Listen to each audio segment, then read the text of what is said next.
4. The Mighty Frat Boy. He was cut off by his parents since he was too into killing avatars. Thankfully, he did not know where the nearest school or gun shop was. That might be because he was dumped on Earth with no god powers. After fighting the curator of Reddit off a pride sidewalk to his death, he joined the Avengers, beat his adopted siblings, and became a Fortnite gamer with the physique of a 4chan user mixed with a beanbag. He birthed some of Marvel's finest babies, like Thor Ragnarok, and Thor in the Hood. Those dark elves started the war on drugs. He is Thor, the strongest Avenger who's a man.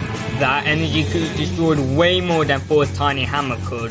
It's avid size! Thor has always been my personal favorite Avenger, mostly because he was a god and he was in the Feminist Busters movie. Even though he looked like a tooth fairy took up weightlifting in the comics, in the movies he's some babysitter most of the time dealing with some anime girl. Okay, maybe that doesn't sound great, but I promise you the man has a lot of laughs and charm that will make you adore him. The first Thor movie was decently good and set up the best Marvel villain, Dark World was a Snyder cut, and Ragnarok was one long Red Bull commercial. I'm pretty excited for Thor Love and Thunder. From the trailers, it looks pretty good, with Thor and his ex fighting Eminem after revival. It looks pretty fun, comical and dramatic. And we get to see Thor's average size hammer. Okay, it has a small handle but a real big tip. What do you want? Maybe she has the perfect strip to you? I feel very hammered after watching Elvis. Why was he even in space anyways? Thor Love and Thunder, a Thor movie named after the noises you hear from your parents' bedroom at night. In this movie, Thor, The Rock, Valkyrie and the Mighty Barbie had to stop this gold fella from doing a Thanos to all gods. It's a simple plot, but it works. It's nothing special, but it's fine. The writing is pretty good. It has plenty of Marvel cringe comedy, but there are some good ones. It blends comedy, action and horror nicely, and Mr. Taika Waititi's presence is felt throughout the movie. The movie has more colors than those Pride Flag colonies combined, and the action is very creative and energetic. The movie is also a rom-com, but it's no Crazy Rich Asians. Thor basically has to deal with his ex playing with his ex hammer instead of him, as he has to deal with a clingy axe. Thor really loves his toys, and they love him back.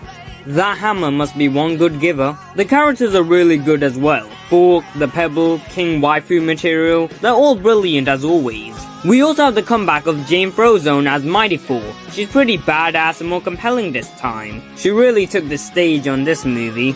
But the character who steals the entire movie for me is my main, Gore. The man has a depressing backstory called powers and he's well acted, but he looks like a chewed Skittle, but he's one mean Skittle. At times he can steal the rainbow out of the movie. With that ability, conservatives are definitely gonna vote for him next term. However, the movie isn't perfect. Gore is barely in the movie, there's more misses than hits in the comedy department, and it plays with your emotions like crap. Thor Love and Thunder is basically a silly rom-com with bearable writing, great effects, acting and characters with fluctuating comedy. I don't think it's as great as Ragnarok, but it's still good. I think 3.5 Hemsworths out of 5 is good enough for a very decent Marvel movie. You might say this movie enlightened me. Oh, I'm smart. Godboard pricks!